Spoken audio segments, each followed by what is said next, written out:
Hello, welcome to Cooking with Mahtab channel. Ghormeh Sabzi is a traditional Iranian and popular dish that is incredibly delicious if cooked properly. It has just a few tips, so stay with me and I'll tell you. This recipe is for 3 to 4 people. In the first step, pour oil into a suitable pot so that it covers the bottom of the pot.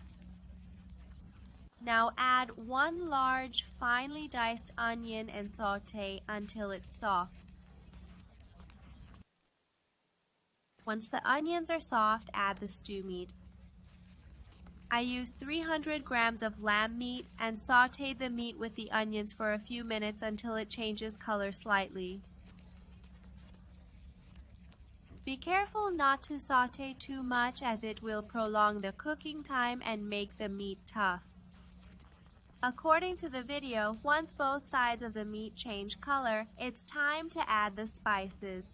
Add 1 teaspoon of turmeric and 1 teaspoon of black pepper and sauté the spices for 2 minutes.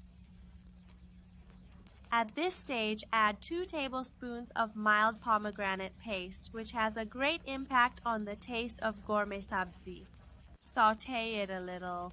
Now add 6 heaping tablespoons of kidney beans, which have been soaked for at least 12 hours, to your pot. Soaking the beans is very important because it helps to absorb benefits and cook them well.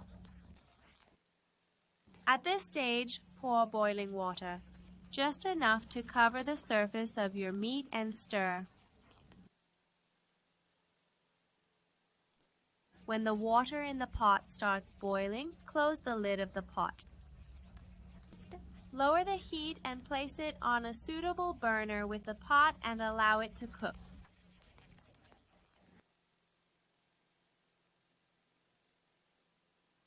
After 1.5 hours, add 300 grams of sautéed Ghormeh Sabzi herbs.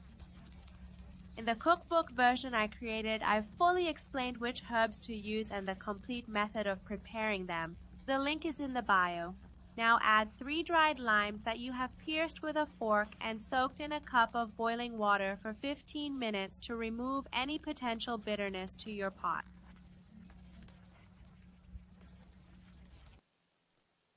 Then add a scant tablespoon of dried dill, which gives a very nice flavor and aroma to your Ghormeh Sabzi. I recommend you try it. After stirring, close the lid of the pot again and let your stew simmer completely for another 2 to 3 hours. Cooking Ghormeh Sabzi depends on the type of meat you use. Your meat may take longer to cook, so the cooking time for your Ghormeh Sabzi will also increase. Add a little salt a quarter hour before the end of cooking. The result is a fully settled and very delicious Ghormeh Sabzi that pairs perfectly with saffron rice. I hope you make it and enjoy it. Thank you for staying with me until the end.